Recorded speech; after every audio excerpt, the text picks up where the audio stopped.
महाभारत के युद्ध में कई वीर योद्धाओं ने अपना शौर्य और पराक्रम दिखाया, लेकिन जब असाधारण शक्ति की बात आती है तो घटोत्कच का नाम प्रमुखता से लिया जाता है। वह भीमसेन और राक्षसी हिडिंबा का पुत्र था और अपनी मायावी शक्तियों और अद्वितीय बल के लिए प्रसिद्ध था। घटोत्कच की उत्पत्ति और शक्ति का स्रोत। घटोत्कच का जन्म महाबली भीम और राक्षसी हिडिंबा के पुत्र के रूप में हुआ था। चूंकि उसकी माता हिडिंबा राक्षस के कुल से थी, इसलिए उसमें राक्षसी गुणों का प्रभाव भी देखने को मिला। घटोत्कच को बचपन से ही अपार बल और मायावी शक्तियां प्राप्त थी।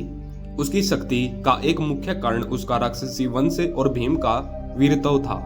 घटोत्कच को वरदान प्राप्त था कि जब भी वह रात में युद्ध करेगा, उसकी शक्ति कई गुना बढ़ जाएगी। इसके अलावा उसकी मायावी शक्तियां इतनी प्रबल थी कि वह अपने शत्रुओं को भी भ्रमित कर सकता था, उनका आकार छोटा बड़ा कर सकता था और आकाश में उड़कर युद्ध कर सकता था। घटोत्कच की युद्ध कला और पराक्रम। महाभारत युद्ध में घटोत्कच ने महत्वपूर्ण युद्ध लड़े और पांडवों की ओर से लड़ते हुए कौरवों को भारी क्षति पहुंचाई। उसने राक्षसी शक्तियों के माध्यम से अपने दुश्मनों को छल पूर्वक हराने की महत्वपूर्ण भूमिका निभाई। घटोत्कच अपने पिता की तरह ही महाबली था। उसका बल इस स्तर तक था कि वह अकेले ही कई महारथियों का सामना कर सकता था। रात्रि में अजय योद्धा। रात में उसकी शक्ति कई गुना बढ़ जाती थी, जिससे वह किसी भी योद्धा के लिए अदम्य बन जाता था। मायावी युद्ध की कला। घटोत्कच को युद्ध में मायावी शक्तियां का प्रयोग करने में महारत हासिल थी। वह अपने शरीर का आकार विशाल कर सकता था और अपने शत्रुओं को भ्रम में डालकर उनका विनाश कर सकता था।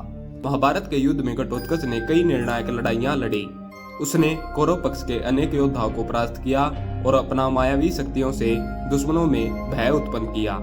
कौरव सेना में आतंक। जब भी घटोत्कच युद्ध में प्रवेश करता था, कौरवों की सेना भयभीत हो जाती थी, क्योंकि वह अत्यंत शक्तिशाली था। कर्ण के साथ भयंकर युद्ध।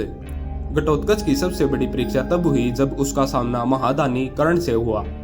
कर्ण के पास इंद्र द्वारा दिया गया दिव्य अस्त्र था, जिसे वह अर्जुन के लिए बचाकर रखना चाहता था, लेकिन घटोत्कच की मायावी शक्तियां और युद्ध कौशल से तंग आकर दुर्योधन ने कर्ण को यह अमोघ शक्ति प्रयोग करने के लिए मजबूर किया। स्वयं का बलिदान देकर पांडवों को बचाया। घटोत्कच ने अपने जीवन का सबसे बड़ा बलिदान तब दिया जब उसने कर्ण के दिव्यास्त्र को अर्जुन की बजाय स्वयं पर झेल लिया। भीम से तुलना। बल और शारीरिक क्षमता के मामले में वह अपने पिता भीम से कम नहीं था। वह भीम के समान ही महान गदाधारी था और अकेले हजारों योद्धाओं को परास्त कर सकता था। कर्ण और अर्जुन से तुलना। वह कर्ण और अर्जुन जैसे योद्धाओं के लिए भी एक बड़ा खतरा था। अगर कर्ण के पास इंद्र का दिव्य अस्त्र न होता तो वह उसे कभी नहीं हरा सकता था। दुर्योधन और दुशासन से अधिक शक्तिशाली। घटोत्कच दुर्योधन और दुशासन जैसे योद्धाओं को कई गुना अधिक शक्तिशाली था और आसानी से उन्हें परास्त कर सकता था। घटोत्कच का बलिदान और उसकी वीरता। घटोत्कच ने अपनी पूरी शक्ति से युद्ध किया, लेकिन अंत में कर्ण द्वारा प्रयोग किए गए इंद्र के दिव्य अस्त्र से वीर गति को प्राप्त हुआ। उसके बलिदान ने महाभारत के युद्ध में एक महत्वपूर्ण मोड़ दिया। बलिदान के प्रभाव। कर्ण का सबसे शक्तिशाली अस्त्र व्यर्थ हो गया। पांडवों को आगे की लड़ाई में एक बड़ी राहत मिली। घटोत्कच की वीरता हमेशा के लिए अमर हो गई। घटोत्कच महाभारत का एक अद्वितीय योद्धा था, जिसकी शक्ति और मायावी युद्ध कौशल उसे बाकी योद्धाओं से अलग बनाता था। उसकी वीरता, पराक्रम और बलिदान ने महाभारत के युद्ध को एक नया मोड़ दिया। यदि वह अधिक समय तक जीवित रहता तो शायद कौरवों के लिए युद्ध और कठिन हो जाता। वह केवल बलशाली ही नहीं बल्कि एक महान नायक भी था, जिसने पांडवों की विजय के लिए स्वयं का बलिदान दे दिया।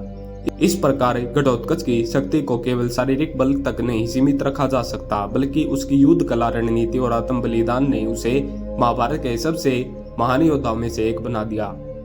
धन्यवाद।